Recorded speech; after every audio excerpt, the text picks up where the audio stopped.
اللهم صل على سيدنا ومولانا محمد اللهم صل على ورحمة الله وبركاته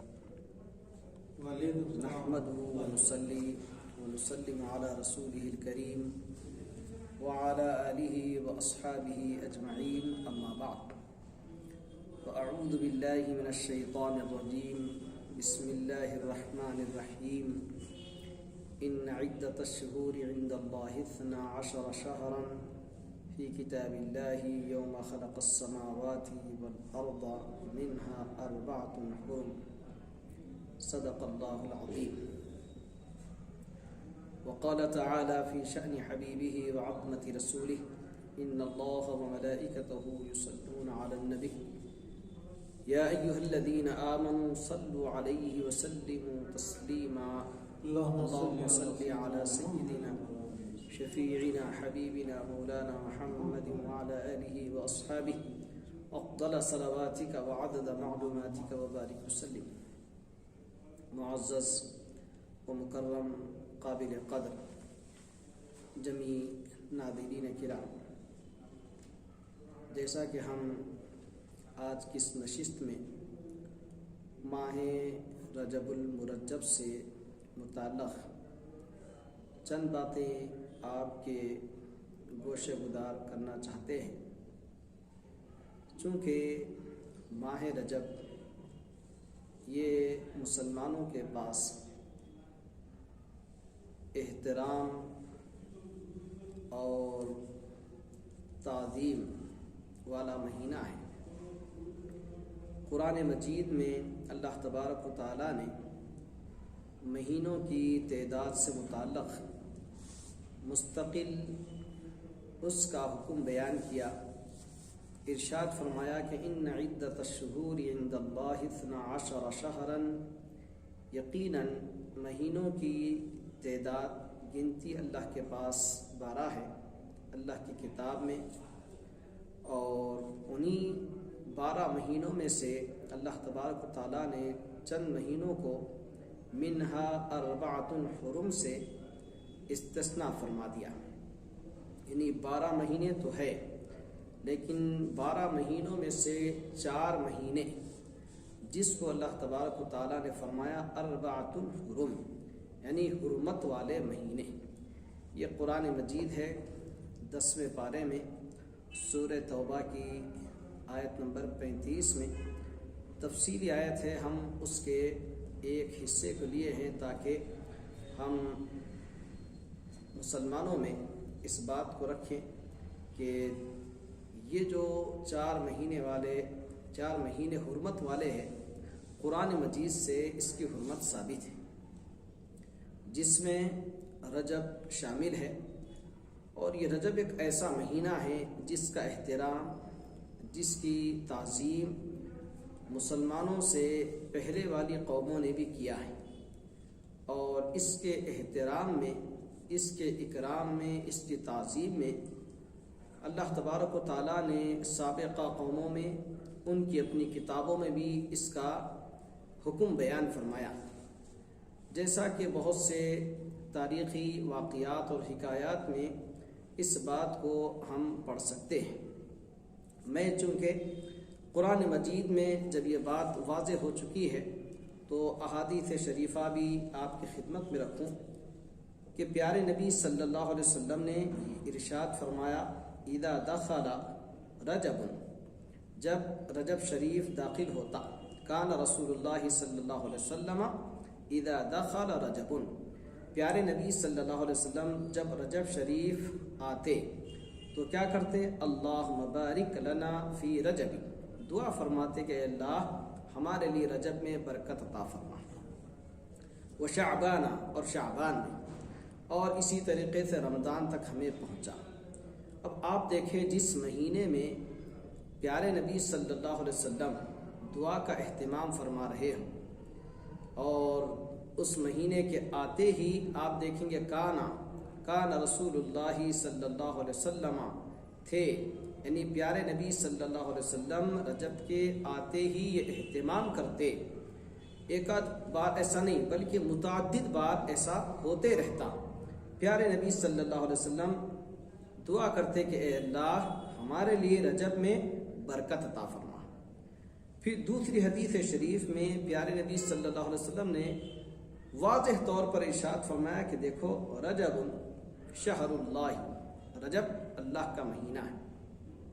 کتنی بڑی بات ہے، رجب کی جو نسبت ہے، ارے وہ ذات بابرکت جس پر ہمارا ایمان ہے اور جن کے صدقے میں، جن کے واسطے سے ہمیں دین ملا، خدا کی معرفت ملی، اور خداوند قدوس کے انسانیت کے لیے احکامات جو اللہ تبارک و تعالیٰ نے حضور کے توسط سے ہمیں دیا ہے، وہ پیارے نبی صلی اللہ علیہ وسلم رجب کے تعلق سے ارشاد فرما رہے ہیں رجب شہر اللہ، رجب اللہ کا مہینہ ہے، رجب اللہ کا مہینہ ہے، کوئی معمولی بات نہیں ہے۔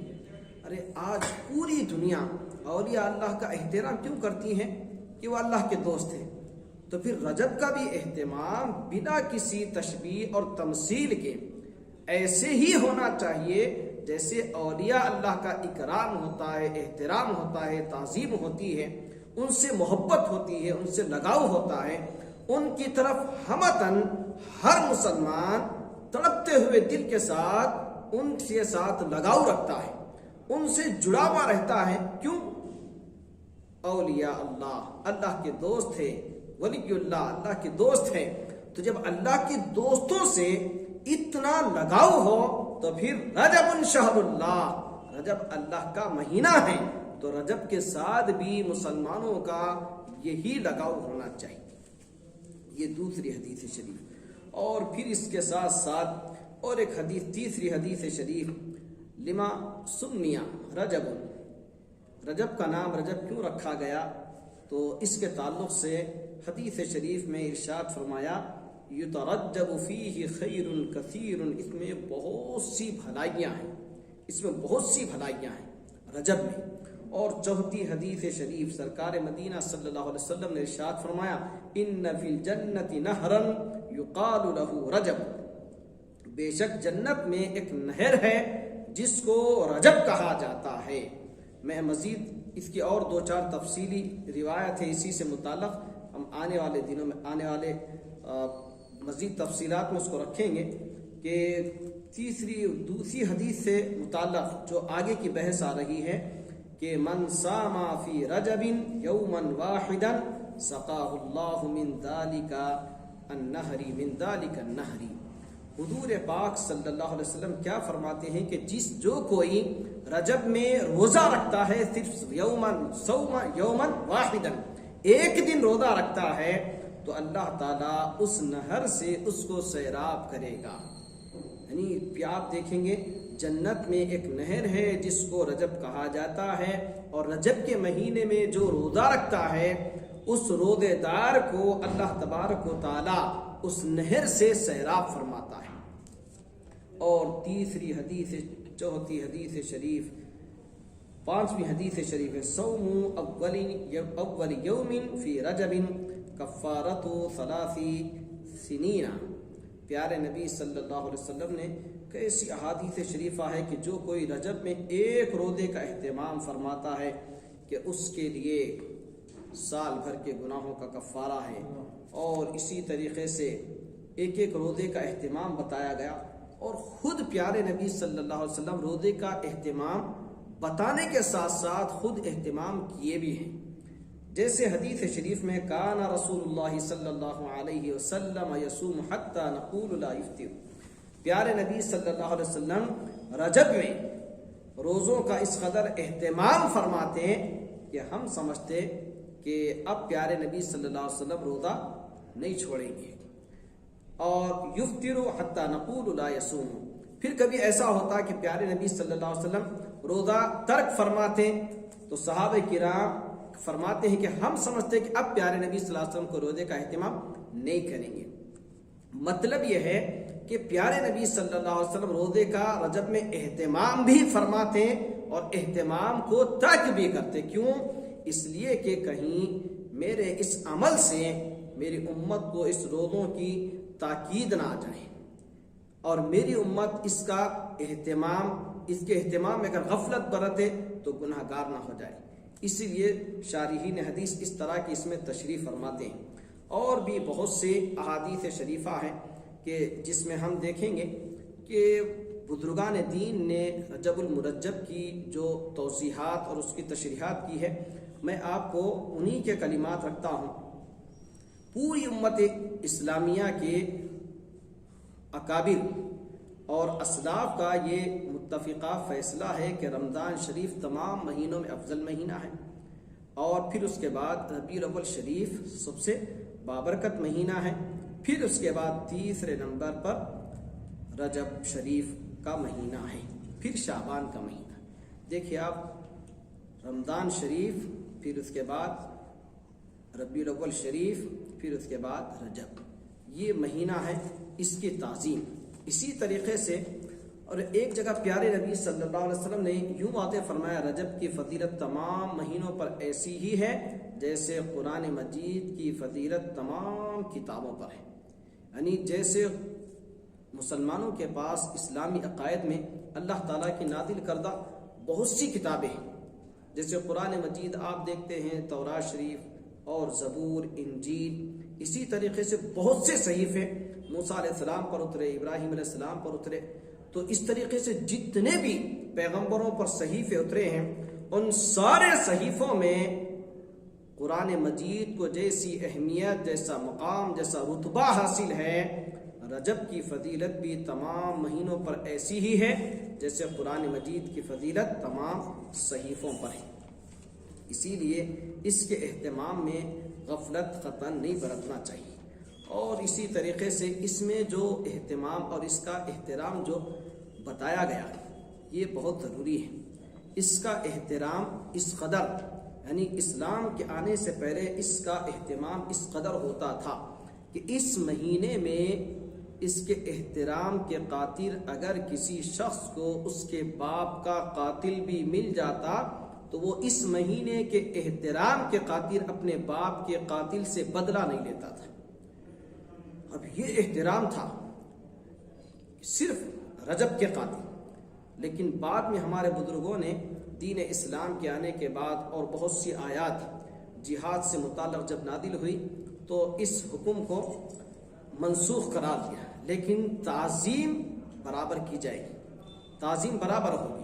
اسی طریقے سے جب رجب آ جاتا ہے تو ماشاءاللہ سے رجب کی جیسے گھڑیاں شروع ہوتی ہے تو رجب کا پہلا جب جمعرات آتا ہے تو ہمارے اپنے اسلاف کے پاس یہ بات بتائی جاتی ہے کہ رجب کی جب پہلی جمعرات آتی ہے اور اس شب کو لیلۃ الرغائب کہا جاتا ہے، یہ بابرکت رات ہوتی ہے اور اس عبادتوں کا، ریاضتوں کا اہتمام ہونا چاہیے۔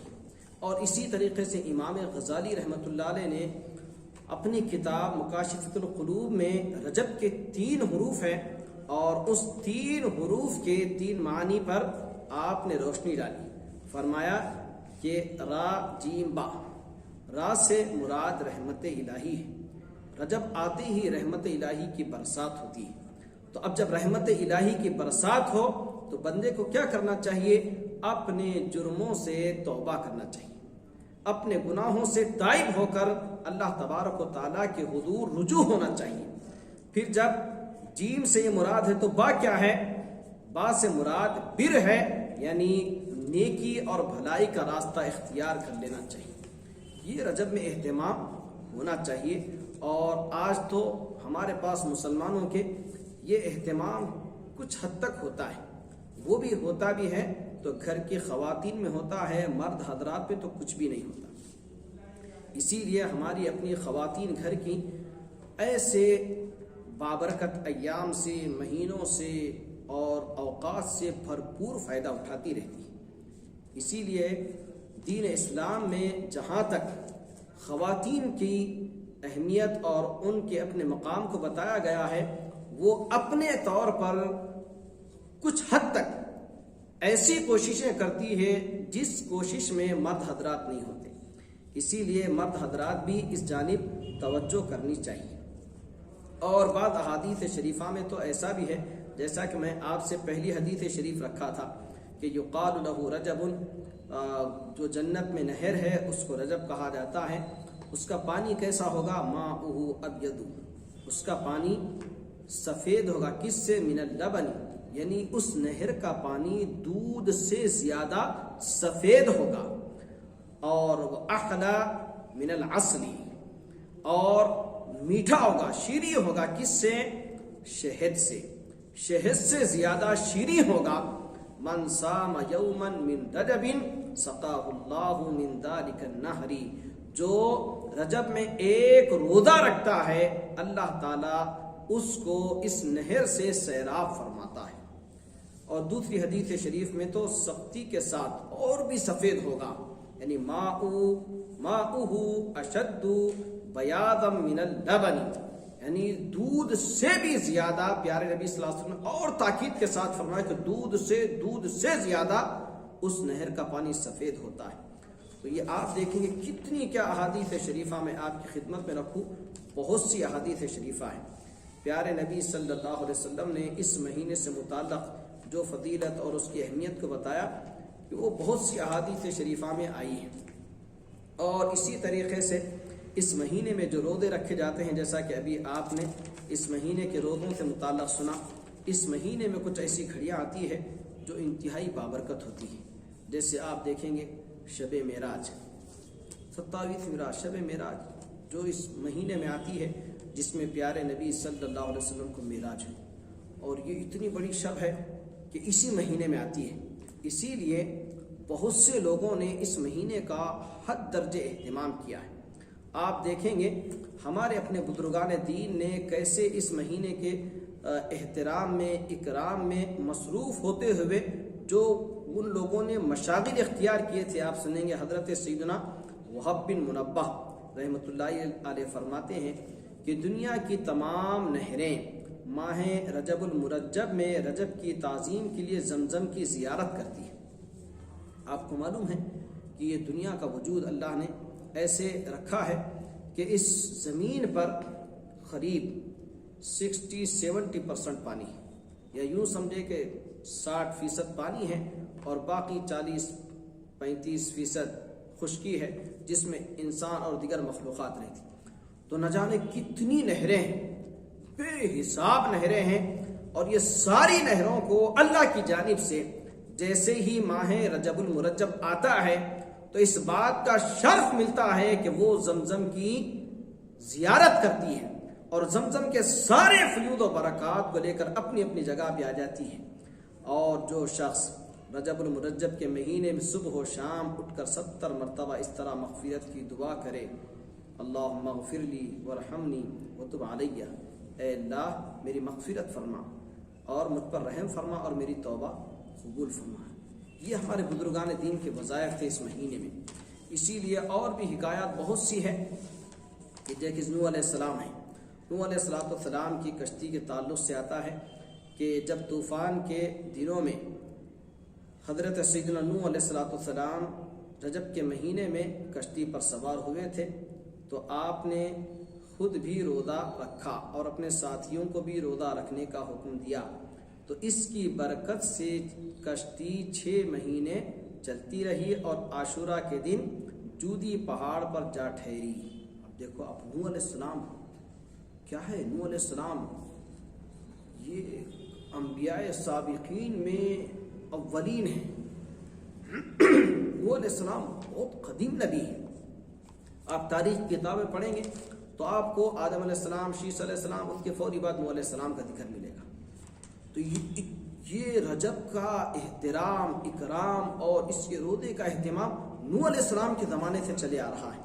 اسی طریقے سے آپ دیکھیں گے، میں ابھی آپ کو بتایا تھا کہ خواتین میں بطور خاص یہ جو مخصوص ایام ہوتے ہیں، بابرکت دن ہوتے ہیں، اس کا جو احترام اور اہتمام خواتین اسلام نے کیا ہے، یہ ہمارے لیے بہت ہی قابل رشک بات ہے. آپ دیکھیں گے بصرہ میں ایک عورت بڑی عبادت گزار گزری ہے. جب اس کی موت کا وقت قریب آیا تو اس نے اپنی اولاد کو یہ وصیت فرمائی کہ مجھے انہی کپڑوں میں کفن دیا جائے جن میں رجب المرجب میں عبادت کرتی رہی. مگر اولاد نے اس کی وصیت پر عمل نہ کیا اور ان کپڑوں کے علاوہ دوسرے کپڑے کفن میں رکھ دیے۔ جب اس کے دفن سے فارغ ہوئے اور گھر آئے تو کیا دیکھتے ہیں کہ جن کپڑوں میں عورت کو کفن دیا گیا تھا وہ تو گھر ہی میں موجود ہے اور اس کے اپنے کپڑے گھر سے غائب ہیں۔ اس سے ان کو بڑا تعجب ہوا۔ اتنے میں ہاتف غیبی سے ہاتف غیبی نے آواز دی کہ تم اپنے کپڑے پکڑ لو، ہم نے خود اس عورت کو ان کپڑوں کا لباس پہنا دیا ہے جس کی اس نے وصیت کی تھی۔ دیکھو آپ، یہ کتنی بڑی حکایت ہے، اور نزہۃ المجالس میں یہ واقعہ لکھا ہے۔ تو آپ دیکھیں گے کہ عورت ہے اور وہ انہی کپڑوں میں دفن ہونا چاہتی تھی جن میں وہ رجب المرجب کا اہتمام کیا کرتی تھی۔ تو یہ کیسا اہتمام تھا ہوگا، وہ کیا عبادتیں کرتی تھی، اور اس عورت کو رجب کے اہتمام کے ساتھ ساتھ ان کپڑوں کا بھی اہتمام تھا جن کپڑوں میں وہ اس مہینے میں عبادت اور ریاضت میں مصروف ہوا کرتی تھی، اور اس نے اس بات کی وصیت کر دی کہ دیکھیں انہی کپڑوں میں مجھے کفن دی جائے۔ لیکن بچوں نے اس کی بات کو نظر انداز کیا اور دوسرے کپڑوں کی کفن دی، تو اللہ کی طرف سے ایسا اس پر کرم ہوا کہ وہ جو کفن میں کپڑے دیے گئے تھے وہ تو رہ گئے، وہ جو ماہ رجب میں کپڑے استعمال کی تھی اس کی وہ کفن میں چلے گئے۔ تو یہ ہماری امت کے احوال ہے جو ان لوگوں نے ایسا رجب کا اہتمام کیا تھا۔ اب میں آخری بات آپ کی خدمت پہ رکھ رہا ہوں، بہت ہی اہم اور ضروری بات ہے کہ یہ جو رجب المرجب میں اہتمام جو ہوتا ہے کہ قدیم زمانے سے، جیسے میں ابھی نوح علیہ السلام کے تعلق سے آپ کو بتایا اور یہ بوڑھیا کا قصہ سنایا، اسی طریقے سے حضرت سیدنا عیسیٰ علیہ السلام ایک راستے سے گزر رہے تھے اور اس دوران ایک پہاڑ کے قریب سے گزرے تو دیکھا کہ پہاڑ سے نور کی شعاعیں نکل رہی ہیں۔ سوچو آپ، پہاڑ سے نور کی شعاعیں نکل رہی ہیں۔ تو آپ نے بارگاہ الہی میں عرض کی، الہی پہاڑ کو اجازت دے کہ وہ میرے ساتھ کلام کرے۔ عیسیٰ روح اللہ ہے، وہ اللہ سے درخواست کیے تو اللہ نے اجازت دی، پہاڑ نے بات کی۔ آپ کا اتنا ہی عرض کرنا تھا کہ پہاڑ نے عرض کی، اے روح اللہ علیہ السلام، آپ کیا چاہتے ہیں؟ تو آپ نے پوچھا، یہ تیری چمک دھمک کیسی ہے؟ تو پہاڑ نے عرض کی، میرے اندر ایک مرد خدا ہے جس کی برکت سے یہ ساری چمک دمک نظر آ رہی ہے۔ پھر آپ نے بارگاہ الہی میں عرض کی کہ مولا، یہ اس مرد مجاہد کو میرے سامنے حاضر فرما۔ تو پہاڑ ہٹ گیا اور اس سے ایک حسین اور جمیل بزرگ ظاہر ہوئے۔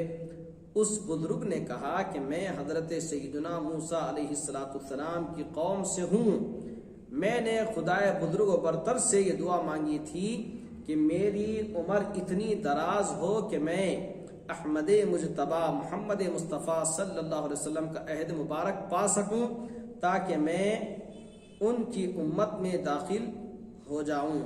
تو اس وقت 600 سال میری عمر ہے اور میں اس وقت سے عبادت میں مصروف ہوں۔ اب حضرت سیدنا عیسیٰ علیہ السلام نے عرض کی، الہی کیا روئے زمین پر تیرے نزدیک اس شخص سے بڑھ کر بھی کوئی بزرگ ہے؟ تو اللہ تبارک و تعالیٰ نے ارشاد فرمایا، عیسیٰ علیہ السلام، امت محمدیہ کا جو شخص رجب کے مہینے میں ایک دن کا روزہ رکھے گا تو وہ میرے نزدیک اس شخص سے زیادہ بزرگ ہوگا۔ اور آپ دیکھیں یہ بھی واقعہ نزہۃ المجالس میں ہے، جلد نمبر 1 صفحہ نمبر 130۔ آپ دیکھیں گے کیا ہے، کتنا بڑا واقعہ ہے کہ ہمارے لیے تو اللہ تبارک و تعالیٰ کی جانب سے ایسی سہولتیں اور ایسے مواقع ہیں، یہ سب پیارے نبی صلی اللہ علیہ وسلم کی عنایتیں ہیں کہ اللہ نے چھوٹی چھوٹی چیزیں رکھ دی اور ثواب اتنا کہ ہماری عمریں گزر جا سکتی ہیں لیکن یہ ثواب ہمارے مقدر نہیں ہو سکتا۔ لیکن سہولت ایسی ہے کہ وہ 600 سال سے اللہ کا بندہ خدا کے حضور عبادت و ریاضت میں مصروف ہے، جس کی وجہ سے وہ پہاڑ سے نور کی شعاعیں نکل رہی ہے اور پھر حضرت عیسیٰ علیہ السلام اس پہاڑ سے پوچھتے ہیں تو پہاڑ عرض کرتا ہے کہ اے عیسیٰ علیہ السلام، مجھ میں ایک بندہ خدا ہے جو مصروف عبادت ہے۔ پھر آپ نے اس بندے سے گفتگو کی، وہ بندہ کہتا ہے کہ اے اللہ کے پیغمبر، میں حضرت سیدنا موسیٰ علیہ السلام کا امتی ہوں، اور میں نے اللہ سے دعا کی کہ مالک مجھے امت محمدیہ صلی اللہ علیہ وسلم میں شامل فرما دے۔ میں نے دعا کی اور آج 600 برس سے اس کی عبادت میں ریاضت میں مصروف ہوں۔ آپ نے اللہ سے عرض کی مالک، یہ 600 سال سے عبادت اور ریاضت میں مصروف ہے، شاید اس سے بڑھ کر بھی تیرے پاس کوئی بزرگ ہو نہیں سکتا۔ اللہ تبارک تعالیٰ نے فرمایا عیسیٰ ایسا نہیں ہے، اس سے بڑھ کر بھی بزرگ اور میرے پاس محبوب ہو سکتا ہے، میرے محبوب کا وہ امتی جو ماہ رجب میں روزے کا اہتمام کر لے۔ تو یہ ماہ رجب المرجب کی اہمیت اور اس کا اہتمام اور اس کی فضیلت ہے۔ اللہ تبارک تعالی ہم سب پر خصوصی کرم اور فضل فرمائے اور ہمیں صحیح معنی میں اس مہینے کا اہتمام کرنے کی توفیق عطا فرمائے۔ وما علینا الا البلاغ، وآخر دعوانا الحمد للہ رب العالمین۔